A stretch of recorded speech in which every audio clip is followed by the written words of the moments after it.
நீங்கள் பார்த்துக் கொண்டிருப்பது உங்கள் விஜய்.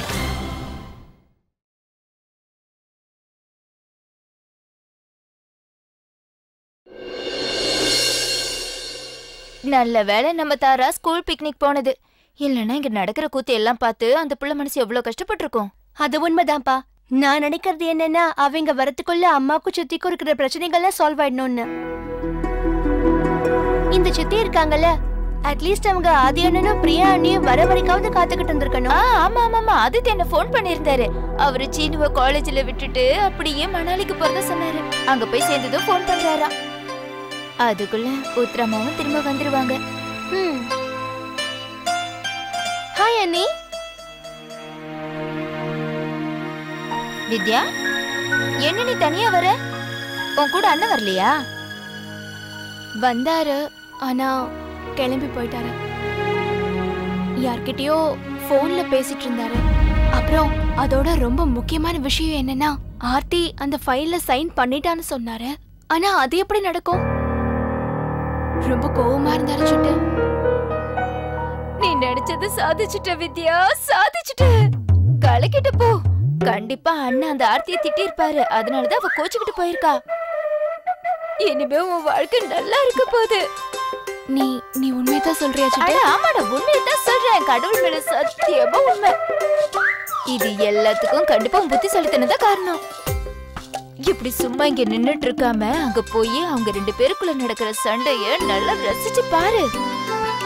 கௌதம் அண்ணன் அவரோட வாழ்க்கையில இருந்து அவளை கழுத்தை பிடிச்சு வெளியே தள்ளும் போது அவருக்கு ஆறுதலா நீ பக்கத்துல இருக்கணும். கிளம்பு, போய் அவருக்கு பக்கத்திலே இரு. அதுக்கப்புறம் பாரு என்ன நடக்குதுன்னு. அவரு மனசுக்குள்ள நீ கண்டிப்பா இடம் பிடிச்சிருவ. சிட்டு, ஒருவேளை அப்படி மட்டும் நடந்துச்சுன்னா அப்புறம் கௌதம் என்னைக்குமே நிரந்தரமா எனக்கு சொந்தமாயிடுவாரு. இன்னும் ஆயிடுவாரு, எப்பவோ ஆயிட்டாரு. சீக்கிரம் கிளம்பு. என் வீட்டுக்காரர்கிட்ட வண்டி எடுக்க சொல்லி அங்க என்ன நடக்குதுன்னு பாரு. சரி சிட்டு, பாரு, நான் போயிட்டு வந்துடுறேன்.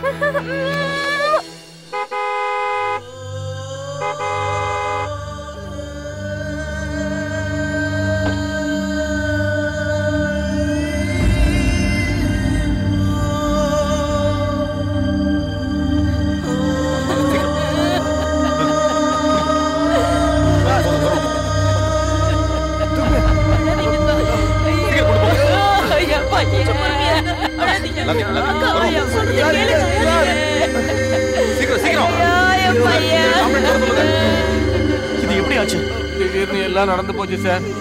சாரத்து மேல நாங்க வேலை செஞ்சுட்டு இருந்தோம். திடீர்னு செவரு எங்க மேல விழுந்து எங்க எல்லாரையும் அமைக்கிடுச்சு சார். சார்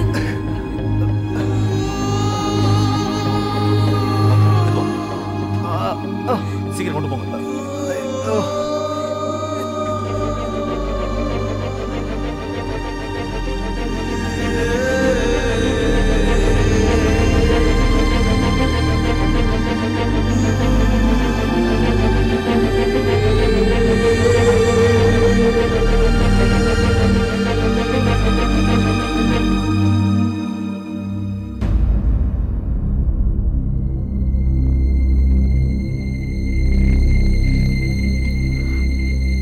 நீ உள்ளவா, உள்ளவாக்கா.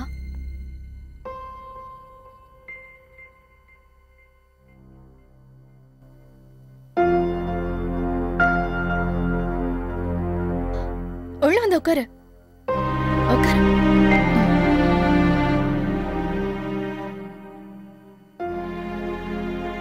உட்காருக்கா. டீ போடவா இல்ல காஃபி போடவா? சரி, நான் போய் எடுத்துட்டு வரேன். ஐயோ, மறந்து போயிட்டேன், கேஸ் இல்ல. சரி, எதுவும் பிரச்சனையும் இல்லை, நான் போய் வெளியே வாங்கிட்டு வரேன். நீ டீ கூட வேற என்ன சாப்பிடுவ? எதுவும் வாங்கிட்டு வர வேண்டிய அவசியம் இல்லை. நாம 2 பேரும் நம்ம வீட்டுல போய் டீ சாப்பிடலாமா?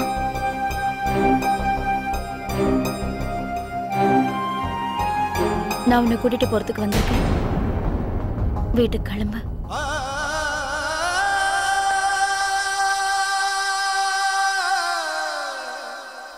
அப்ப மாமா நான் சொன்ன எதையுமே கேட்கல. உன்னை அனுப்பிட்டாரா? என்னை கூட்டிட்டு வர சொல்லி. அவர் என்ன அனுப்பல. நான் உன்கிட்ட ரொம்ப கடுமையா நடந்து உன்னை வருத்தப்பட வச்சுட்டேன்னு அவர் என்கிட்ட பேசும்போது தான் நான் புரிஞ்சுக்கிட்டேன். உன்னை வீட்டை விட்டு அனுப்பி நான் ரொம்ப பெரிய தப்பு பண்ணிட்டேன். என்ன மன்னிச்சுட. வா உத்ரா, நம்ம வீட்டுக்கு போலாம்.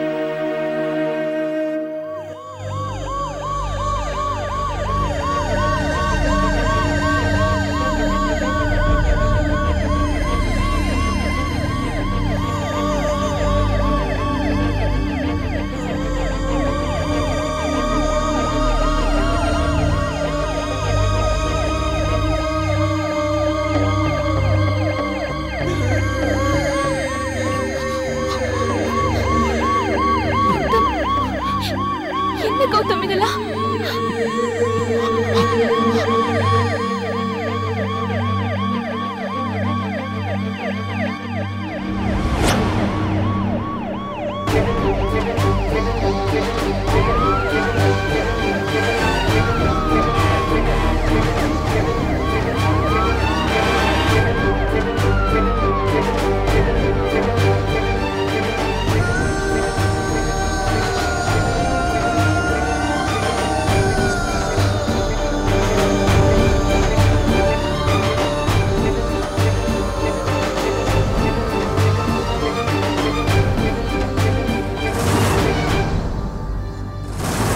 இப்ப நம்ம எஸ்எஸ்பி சார் பையன் தானே?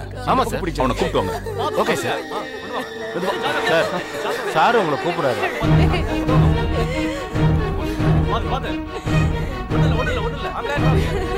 பார்த்து ஜாக்கிரதை எடுத்துக்கிட்டு போங்க. சரியா? கொண்டு போய் வண்டியில இருக்கு. சீக்கிரம் சீக்கிரம் பார்த்து.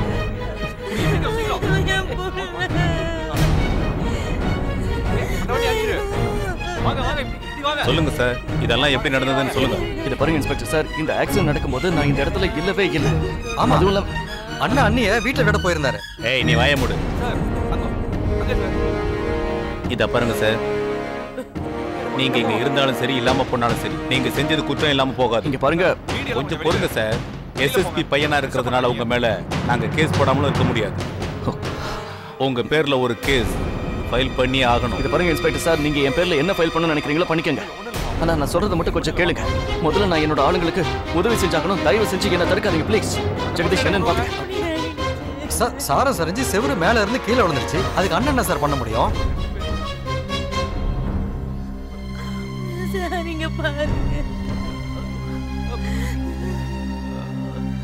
Hello, Surya hospital.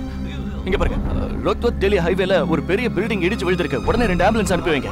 ஆமாங்க, நிறைய பேருக்கு அடிபட்டு இருக்கு. ஆம்புலன்ஸ் வேணும் ப்ளீஸ். சீக்கிரமா அனுப்பி வைங்க. ஓகே.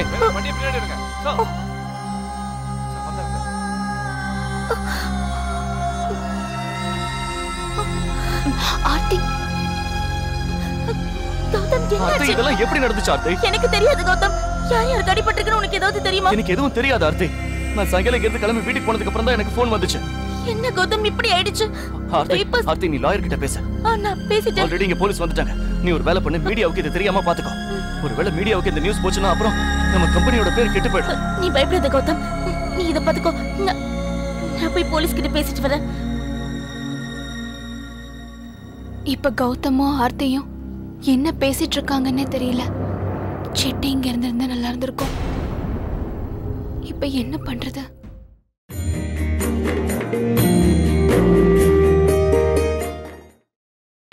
நீங்கள் பார்த்துக் கொண்டிருப்பது உங்கள் விஜய். உனக்கு ஞாபகம் இருக்காக்கா? நான் எல்கேஜி படிச்சுட்டு இருந்தப்போ நீ 4th ஸ்டாண்டர்ட் படிச்சுட்டு இருந்த. அப்போ நான் பென்சிலால எழுதிட்டு இருந்தேன். அப்ப நான் ஏதாவது ஒரு சின்ன தப்பு பண்ணா கூட அப்ப நீ அந்த தப்பை அழிச்சிட்டு கரெக்டா எனக்கு எழுத சொல்லி கொடுப்ப இல்ல?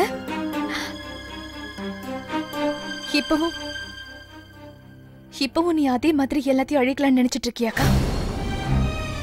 எப்ப யாரு என்ன தப்பு பண்ணாலும் உடனே ரப்பர் அல்லது அழிச்சிடலான்னு நீ நினைச்சிட்டியாக்கா? காலம் மாறிடுச்சுக்கா, வித்தியாசம் வந்துடுச்சு. அப்ப எல்லா தப்புமே என்னாலதான் நடந்துச்சு. ஆனா இந்த முறை தப்பு நீதான் பண்ண.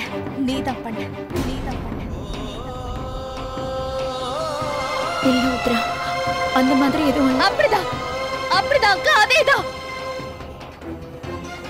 நீ என்ன பத்தி என்ன நினைச்சிட்டு இருக்க? என்ன பத்தி என்ன நினைச்சிட்டு இருக்க நீ? உன் வீட்ல யூஸ் பண்ற ஒரு பொருள் என்ன நினைச்சியா? உனக்கு எப்ப தேவையோ அப்ப வச்சுப்ப, தேவையில்லைன்னா அதை தூக்கி வெளியே எறிஞ்சிருவியா? இல்லக்கா, நான் ஒண்ணும் ஒரு பொருள் கிடையாது, ஒரு உயிர் உள்ள மனுஷி. நீ என்ன தொட்டு பாரு, எனக்கு உயிர் இருக்குக்கா, உயிர் இருக்கு. எனக்கு கஷ்டம் இருக்கு, எனக்கு மனசு இருக்கு, அதுக்கும் வலிக்கும்க்கா. எனக்கு ஆசை பாசம்லாம் இருக்கு. நீ நினைக்கும் போதெல்லாம் என்ன இந்த மாதிரி அவமானப்படுத்த நான் அனுமதிக்க மாட்டேன். எனக்கு தெரியும் உத்ரா, உனக்கு தப்பா பட்டிருக்கு. நான் சொன்னது போதும், தப்பு. எனக்கு போதும், வாயை மூடு. இங்க பாரு, உன்னோட இந்த பேச்சாலை என்னோட காயம் ஒன்னும் ஆற போறது கிடையாது. ரிஷி இறந்ததுக்கு அப்புறமா நீயும் மாமாவும் தான் பிடிவாதமா என்ன அந்த வீட்டுக்கு கூட்டிட்டு போனீங்க. அப்ப என்கிட்ட நீங்க 2 பேரும் என்ன சொன்னீங்க? நீ என்கிட்ட என்ன சொன்ன தெரியுமா? அது உத்ரா, தாராவோட எதிர்காலம், அப்புறம் அவளோட நல்ல வாழ்க்கைக்காக நீயும் தாராவும் எங்க வீட்ல இருக்கிறது அவசியம்னு நீ சொன்னியா இல்லையா? நீ என் பொண்ணுக்கு பெரிய ஸ்கூல்ல அட்மிஷன் வாங்கி கொடுத்த. என்னையும் என் பொண்ணையும் உன்னோட பெரிய வீட்ல வச்சுக்கிட்டக்கா. அரண்மனை மாதிரி இருக்கிற அந்த வீட்ல உன்னோட மனசை புரிஞ்சுக்க முடியாம ஒரு பைத்தியக்காரி மாதிரி நான் அந்த வீட்ல இருந்துட்டேங்க. ரொம்ப ரொம்ப ஏமாந்துட்டேன். எங்க பாருக்கா, உன்னோட பார்வையில எனக்கு மரியாதை இருக்கோ இல்லையோ, ஆனா என்னோட பார்வையில எனக்கு கொஞ்சம் மரியாதை இருக்கு. அப்புறம் அந்த மரியாதைய நான் என்னைக்குமே தொலைக்க விரும்பல. நீ இப்ப இங்க எதுக்காக வந்திருக்க? எதுக்கு என்ன மறுபடியும் அங்க கூப்பிடுற? அக்கா, ரொம்ப நாள் கழிச்சு நான் என்னோட சொந்த வீட்டுக்கு இங்க வந்திருக்கேன்க்கா. இது என்னோட வீடு, இது ஏன் வீடு. இந்த வீட்ல நான் போடுறதுதான் சட்டம். இந்த வீட்ல எனக்கு முழு உரிமை இருக்குக்கா. அப்புறம் அதோட இந்த முழு உரிமையோட நான் உன்கிட்ட ஒண்ணு சொல்ல விரும்புறேன். நீங்க இருந்து வெளியே போயிடு. நான் உன்கிட்ட எதுவும் பேச விரும்பல. இங்க இருந்து வெளியே போயிடு.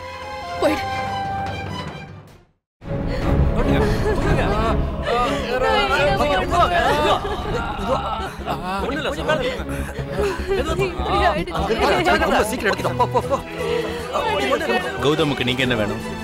நான் தான் உங்ககிட்ட சொன்னல, நான் அவர்கிட்ட வேலை பார்த்துச்சுக்க, அவ்வளவுதான். அப்படின்னா இந்த ஆக்சிடென்ட் நடந்தப்ப நீங்க எங்க இருந்தீங்க? நான் வேலை விஷயமா வெளியே போயிருந்தேன். எனக்கு போன் வந்துச்சு, அதான் உடனே எங்க கிளம்பி வந்துட்டேன். நீங்க என்ன நினைக்கிறீங்க மேடம்? இந்த ஆக்சிடென்ட் யாரோட கவனக்குறைவால நடந்திருக்கும்? என்ன? இந்த ஆக்சிடென்ட்க்கு யாரு காரணமா இருப்பாங்கன்னு கேட்டேன். எனக்கு இத பத்தி எதுவுமே தெரியாது. நீங்க என்ன விசாரிக்கணும்னு நினைச்சாலும் அப்புறமா கௌதம் கிட்ட விசாரிக்கலாம். தூக்குங்க.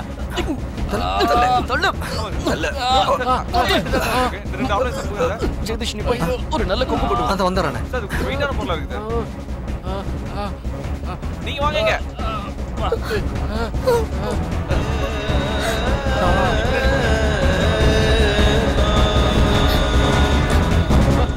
வித்யா, நீ இருந்து போ. உன்னால இதெல்லாம் பண்ண முடியாது.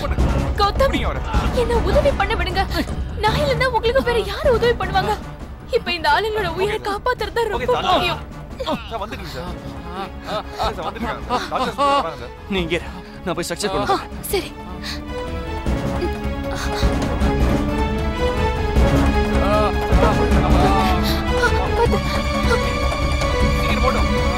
சீக்கிரம் தூக்கு. பாத்து.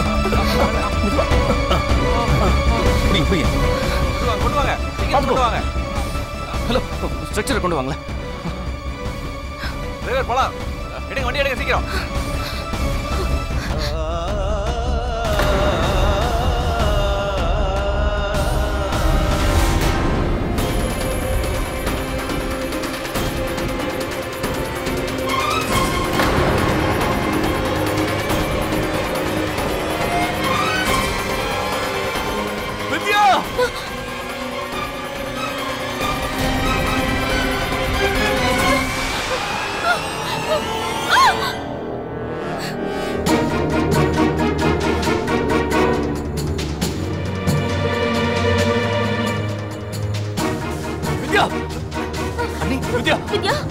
வித்யா அண்ணி அண்ணி வித்யா வித்யா அண்ணி என்ன அண்ணி வித்யா இங்க பாருங்க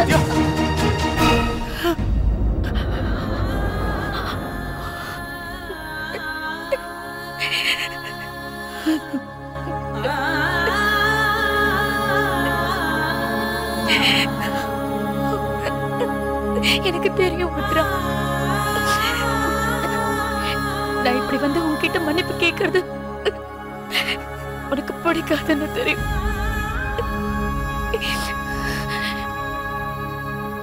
இருந்தாலும்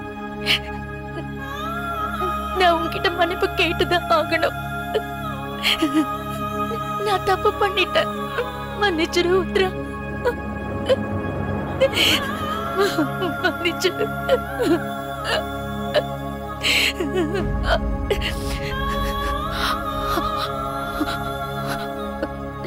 உன்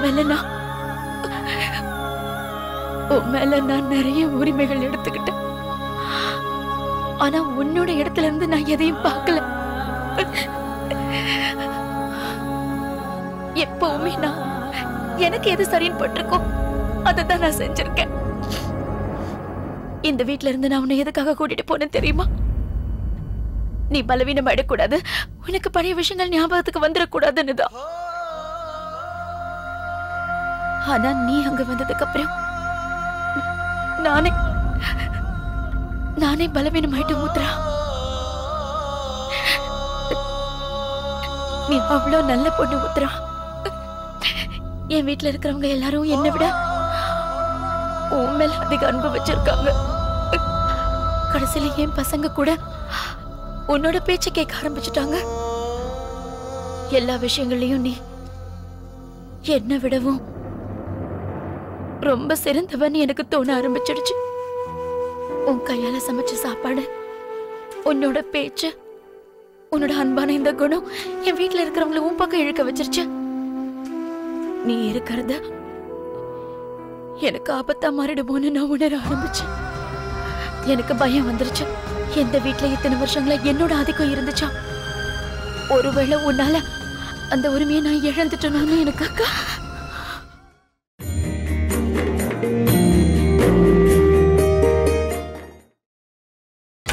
நீங்கள் பார்த்துக் கொண்டிருப்பது உங்கள் விஜய். எனக்கு பயம் எடுக்க ஆரம்பிச்சது.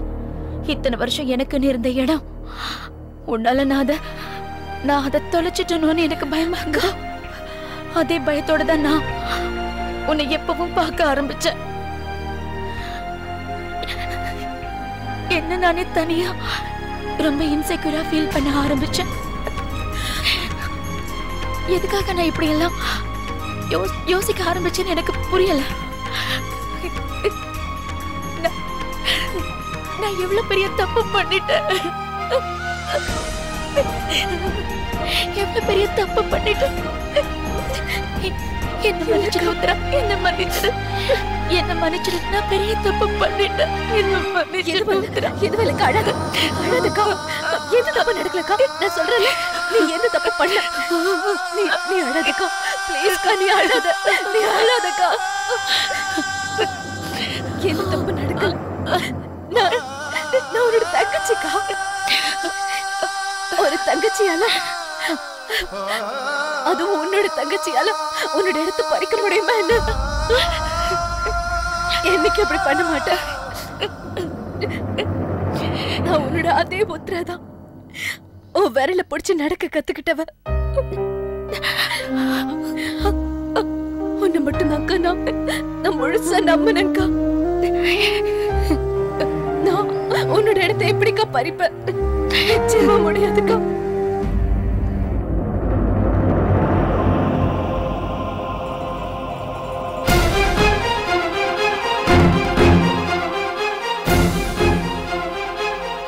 பயப்படுறதுக்கு ஒண்ணும் இல்ல, ஒரு சின்ன அடிதான். நாங்க ட்ரீட்மெண்ட் பண்றோம்.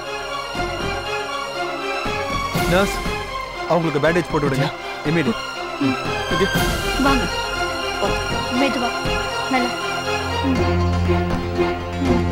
விஜய் ஒன்றும் ஆகல. கௌதம், நான் நல்லா இருக்கேன். ஜெகதீஷ், நீ உடனடியா வித்யாவை ஹாஸ்பிட்டல் கூட்டிட்டு போ. சரியா? சரியா? சீக்கிரம். வேணாம் கௌதம், நான் நல்லதா இருக்கேன். நான் தான் சொல்றேன்ல. ஏய் வித்யா, உனக்கு பெரிய அடிபட்டிருக்க. நீ இப்ப ட்ரீட்மெண்ட் எடுத்துக்கிட்டே ஆகணும். கௌதம், நான் போக மாட்டேன். நான் இங்கேயே உங்க கூட தான் இருப்பேன். இங்க நிறைய பேருக்கு உதவி பண்ண வேண்டி இருக்குல்ல. வித்யா, அடம் பிடிக்காத. அட்லீஸ்ட் நீ வீட்டுக்காவது போலாம்ல. ஜெகதீஷ், நீங்க 2 பேரும் கிளம்புங்க. சரி. கௌதம், வித்யா, எதுவும் பேசாத. பேசாம 2 பேரும் வீட்டுக்கு கிளம்பி போங்க.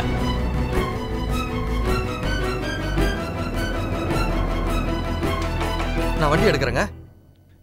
பெரிய பிரச்சனையாச்சுடா. அநேகமா பெரிய என்கொயரி இருக்கும்னு நினைக்கிறேன். இந்த ஆளுங்க ஃபைல்ல சைன் பண்ணாம எப்படி அப்ரூவல் பண்ணாங்கன்னே தெரியலையே. அப்புறம் அப்ரூவல் பண்ணாம எப்படி வேலைய ஆரம்பிச்சாங்க? இங்க நடந்த கவனக்குறைவால எத்தனை பேர் பாதிக்கப்பட்டிருக்காங்க. ஃபைல்ல இவங்க சைன் வாங்காதனால நாம் இப்ப இதெல்லாம் சகிச்சுக்கிட்டே தான் ஆகணும்.